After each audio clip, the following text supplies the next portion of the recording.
বন্ধুসকল, তোমালোকৰ যদি অসমীয়া MIL পেপাৰটো বেয়া হৈছে তেনেহ'লে কম্পাৰ্টমেণ্টেল যদি দিব বিচাৰা তেনেহ'লে মই কেইটা ইম্পৰ্টেণ্ট কুৱেশ্যন ডিছকাছ কৰিম। বহুত কেইটা চেপ্টাৰৰ ওৱান শ্বট এটা থাকিব ভিডিঅ'টো। যেনেকৈ বৰগীত চেপ্টাৰখিনি তাত যিমান 1 নম্বৰৰ ক খ গ ইয়াৰ এনচাৰটো উত্তৰ গোটেইকেইটা ইয়াত দিয়া হ'ল। ঘ অংগ চ এইটোতো জানে আপোনালোকে। ছ ইমান ইম্পৰ্টেণ্ট হ'ব 1 মাৰ্কৰ কাৰণে। তাৰ পিছত আমি বোৰ্ড কুৱেশ্যনটো ডিছকাছ কৰিম, যিটো 2 মাৰ্ক 3 মাৰ্ক আৰু 4 মাৰ্কৰ থাকে। তাৰ ভিতৰত তোমালোকে পঢ়িব বৰগীতৰ মূল ভাওটো লিখা, ভেৰি ভেৰি ইম্পৰ্টেণ্ট। এটা মূল ভাও দিব তেখেতে, মই অসমীয়া নহ'লে বৰগীত নহ'লে দুশান্ত কিবা এটা কবিতা তেখেতে দিয়েতো আমালোকে তিনিটা ডিছকাছ কৰিম। তাৰপিছত ব্যাখ্যাৰ ভিতৰত বেছি না, 2টা ভেৰি ইম্পৰ্টেণ্ট হ'ব, মষ্ট ইম্পৰ্টেণ্ট 2টা। ক নম্বৰ সহস্ৰ বয়নে যাৰ নাপাবন্ত হিমা, অধমে জানিব কোনে তোমাৰ মহিমা, এইটো ইম্পৰ্টেণ্ট হ'ব। আৰু এটা খ নম্বৰ, এইটো মই 100% ক'ব পাৰোঁ এবাৰ তেখেতে এইটোৱে দিব, ক নম্বৰটো দিব, কিন্তু তথাপিও খ নম্বৰ এটা ছাপৰ্ট ডকুমেণ্ট হিচাপে ৰাখিব লাগে, এইটো পঢ়িলে হ'ল হৈ লওক। আৰু এইটোও পঢ়িবা, গ নম্বৰটো ভেৰি ষ্টাৰ মাৰ্ক মাৰি লওক, ষ্টাৰ মাৰ্ক। এইটো বহুত ক আৰু গ, চ' ভেৰি ভেৰি ইম্পৰ্টেণ্ট। এতিয়া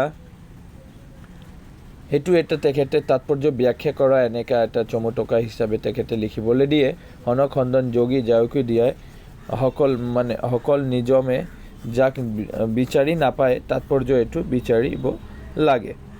তাৰপিছত এটা ইম্পৰ্টেণ্ট হ'ব বৰগীতৰ লক্ষণসমূহ, যি এক্সামত আহিছে 26ৰ। তো 2টা বা 3টা লক্ষণ তেখেতে দিয়ে, সেইটো এটা ইম্পৰ্টেণ্ট হ'ব। তাৰপিছত এইবিলাক নালাগে, বাদ দিয়া। ব্ৰজাৱলী ভাষাৰ বৈশিষ্ট্য ভেৰি ইম্পৰ্টেণ্ট, এইটো এটা পঢ়িবই লাগিব আমাক, এইটো এটা ইম্পৰ্টেণ্ট হ'ব। এতিয়া জিকিৰৰ ভিতৰত তোমালোকে বেছি কৰিব নালাগে, এটা সাৰাংশ বা মূল ভাৱ কৰি লোৱা, আৰু 1 নম্বৰত যিমান কেইটা আছে এইটো গোটেইকেইটা কৰি ল'ব, শব্দ অৰ্থ নালাগে। আৰু ইয়াত মক্কা দুৱাৰৰ এইটো এটা কৰিবা। ব্যাখ্যাৰ ভিতৰত পানী মৰে পিয়াহ, অগ্নি মৰে জাৰত, very very very important, star mark সেইটো মাৰি লওক, ষ্টাৰ মাৰ্ক। ষ্টাৰ মাৰ্ক মানে ইমান ইম্পৰ্টেণ্ট হ'ব, মষ্ট BBI। আৰু খ নম্বৰ মষ্ট BBI এনচাৰখিনি দিয়া হ'ল। খ নম্বৰটো most very very very important. এতিয়া বাদ দিয়া। নেক্সট চেপ্টাৰ হ'ল প্ৰস্তুতি, ৰঘুনাথ চৌধুৰীৰ দ্বাৰা লিখিত। ৰঘুনাথ চৌধুৰীক কি কবি বুলি জনা যায়? বিহগী কবি। মানে শ্বৰ্ট কুৱেশ্যনৰ এটাও এৰিব নোৱাৰোঁ, আৰু শ্বৰ্ট কুৱেশ্যনটো মই আশা কৰোঁ গোটেই ষ্টুডেণ্টে তেখেতে মুখস্থ কৰি ৰাখিছে।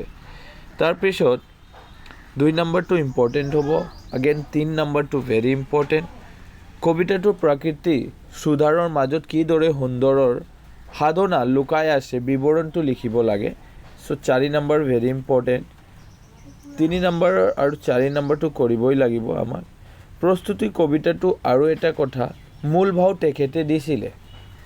আগৰ প্ৰিভিয়াছ পেপাৰ যদি মই লওঁ, প্ৰিভিয়াছ পেপাৰখিনি যদি চোৱা, তাতে প্ৰস্তুতি কবিতাটোৰ মূল ভাও তেখেতে দিছিলে। ইয়াৰ কাৰণে মূল ভাওটো ইম্পৰ্টেণ্ট হ'ব। আৰু মই যদি আৰু অলপ ৰিচাৰ্চ কৰোঁ তেনেহ'লে আমাক 6 নম্বৰটো নালাগে, 7 নম্বৰটো এবাৰ ৰিডিং কৰিব লাগিব যিহেতু। আৰু যদি মূল ভাও কৰি লোৱা তেনেহ'লে এইটো পঢ়িবই নালাগে, 7 নম্বৰ এনে বনাই লিখিব পাৰে। এতিয়া মই অসমীয়া কবিতাৰ ভিতৰত 1 নম্বৰৰ ক খ গ ঘ অংগ এইটো লাগিব, এইবিলাক লাগিব। 2 নম্বৰৰ অসম হেংদাং জিলিক দুপৰৰ পূৰ্ণ আলোকত কথাখিনি তাৎপৰ্য ব্যাখ্যা কৰা, এইটো এবাৰ ৰিডিং কৰিবা, বেছি ডাঙৰো নহয়, ব্যাখ্যা কৰিব লাগে, ইমানে পঢ়িলে হ'ব।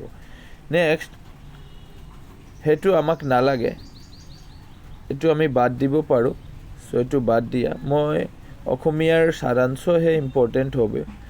আৰু ইম্পৰ্টেণ্ট হ'ব এটা ভেৰি ষ্টাৰ মাৰ্ক লৈ লওক, ষ্টাৰ মাৰ্ক, সেইটো মষ্ট BBI কুৱেশ্যন। নম্বৰ 5, মই অসমীয়া কবিতাটোৰ অসমৰ প্ৰাকৃতিক বিন্দনীয়া ৰূপ কিদৰে প্ৰতিফলিত হৈছে বুজাই লিখা, আমাক সেইটো লাগিব। চ' কাৰণ আমাৰ অসমৰ নেচাৰৰ বিষয়ে তেখেতে ক'লে, সেইটো লাগিবই। তাৰপিছত যদি ব্যাখ্যা আমি যদি ভাবোঁ তেনেহ'লে আমি ক নম্বৰ নালাগে, ক বাদ দিয়া। খ নম্বৰো ইমান নালাগে, আমি বাদ দিব পালোঁ। গ নম্বৰো আমি মানে মই অসমীয়াৰ পৰা তেখেতে ব্যাখ্যা নিদিয়ে, তেখেতে এইটোৱে ব্যাখ্যা বনাই দিব। এইটোৱে ভেৰি ইম্পৰ্টেণ্ট। তেখেতে ডাইৰেক্ট কবিতাটোৱে এক্সামিনাৰে আমাক দি দিয়ে আৰু কয় ব্যাখ্যা কৰি দিয়া আৰু বা নহ'লে বুজাই লিখা তাৎপৰ্য। জীৱনে মৰণে মই চিৰদিন অসমীয়া, অসমীয়া দেহ প্ৰাণ মোৰ, জীয়াই থাকোঁতে মই অসমৰে অসমীয়া, মৰিলেও বৰি ল'ম অসমৰ অমিয়া মৰণ। চ' ভেৰি ইম্পৰ্টেণ্ট ক নম্বৰটো আৰু মানে ঘ নম্বৰটো এইটোৱে লাগিব। আৰু ইয়াত আমি এনচাৰখিনি দেখিব পাৰোঁ। প্ৰস্তুত উক্ত কথা পাতি আমাৰ পাঠ্যপুথিৰ অন্তৰ্গত সৈয়দ আব্দুল মালিকৰ দ্বাৰা ৰচিত মই অসমীয়া শীৰ্ষক কবিতাটিৰ পৰা তুলি লোৱা হৈছে। সংগতিত লিখিবা উক্ত কবিতা ফাঁকিৰ জৰিয়তে কবিয়ে কৈছে যে জন্মভূমিৰ প্ৰতি অফুৰন্ত প্ৰেম প্ৰকাশ কথা কোৱা হৈছে ইয়াত। তাৰপিছত ব্যাখ্যা ধুনীয়াকৈ প্ৰকাশ কৰিবা। এতিয়া কবিয়ে কিয় মৰাৰ পাছতে এইটো ইম্পৰ্টেণ্ট হ'ব, এইটো আমি ভিভিয়াই দিব পাৰোঁ, ওপৰৰ ইমান দিয়া নাই। এইটো ইম্পৰ্টেণ্ট। কবিয়ে কিয় মৰাৰ পাছতে পুনৰ অসমতে জন্ম ল'ব বুলি ভাবিছে, বুজাই লিখা।